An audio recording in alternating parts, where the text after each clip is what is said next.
All right, let's get right into it. We're going to be talking about a huge fundamental shift in what it means to be successful.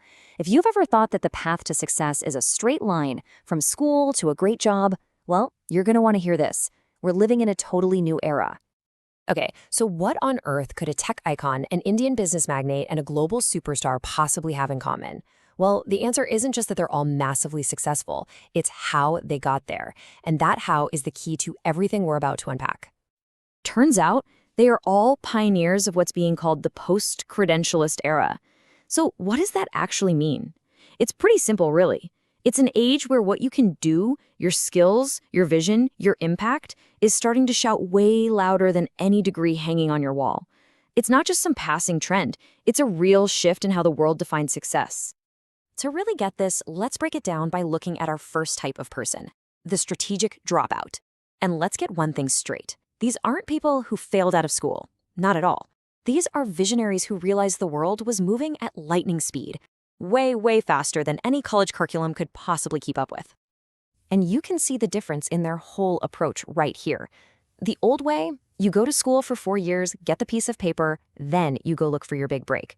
But for someone like Bill Gates, the opportunity, the microcomputer revolution, wasn't some future event. It was happening right now.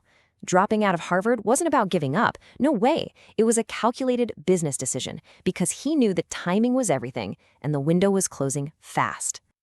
And just look at the incredible speed this mindset creates. I mean, take Michael Dell. He goes from tinkering with computers in his dorm room to dropping out, and then boom, in just 8 years, he's the youngest CEO of a Fortune 500 company. That's just wild. It shows you what can happen when you have a clear vision and you just grab an opportunity by the horns.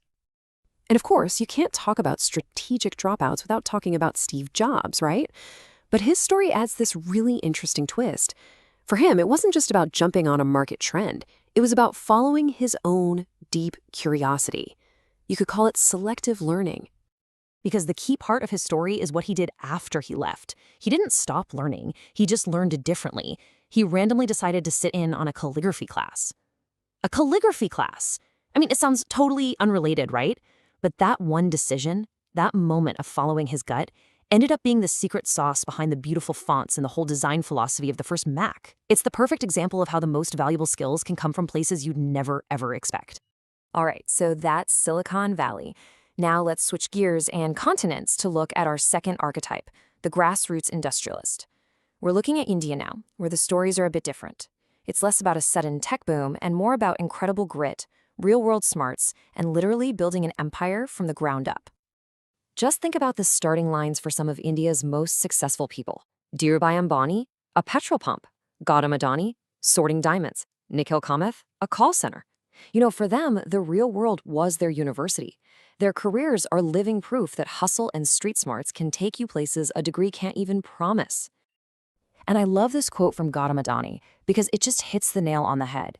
He's not saying education is useless, not at all. He says formal education is amazing for gaining knowledge, but he draws this brilliant line between knowledge and wisdom. And wisdom, that, he says, you can only get from getting your hands dirty and actually doing things out in the world. Okay, now I've got a story for you that kind of bridges both of these worlds, and it is just incredible. It's about John Coombe, the co-founder of WhatsApp. His family immigrated to the U.S. from Ukraine when he was a kid, and they had absolutely nothing. I mean, they were living on welfare. He literally used to stand in line to collect food stamps.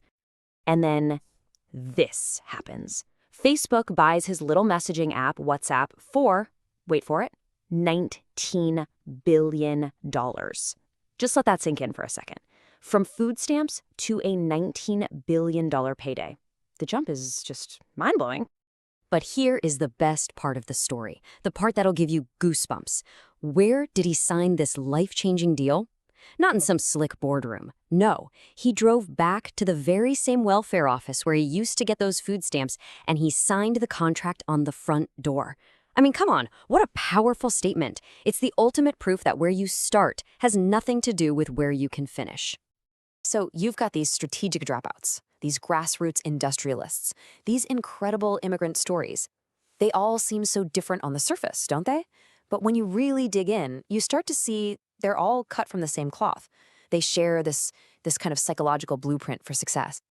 And here's what that blueprint looks like. It's things like that relentless curiosity you see in Steve Jobs, or Ritesh Agarwal from Oyo, or the insane resilience of someone like Oprah Winfrey or Dhirubhai Ambani. These are the real engines of success. And it doesn't matter if you're in tech in California or building infrastructure in India. This is the stuff that, let's be honest, you just can't learn from a textbook. And hey, this isn't just about tech moguls or business tycoons. Think about entertainment.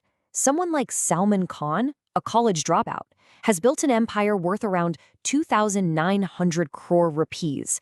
It's just another massive piece of evidence that the world rewards guts and commitment, not just your final grades. Okay, so these stories are amazing, right? They're super inspiring. But what does it all actually mean for you, for your career, for your future?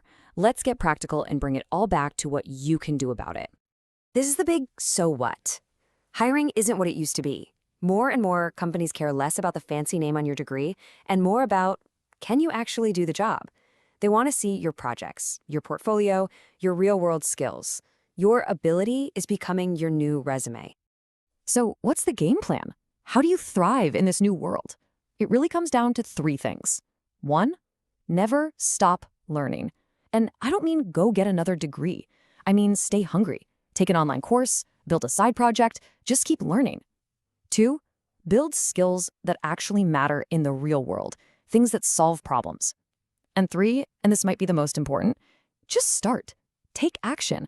All these incredible people we talked about, they didn't wait around for someone to tell them it was okay. They just went for it. So really, it all boils down to this.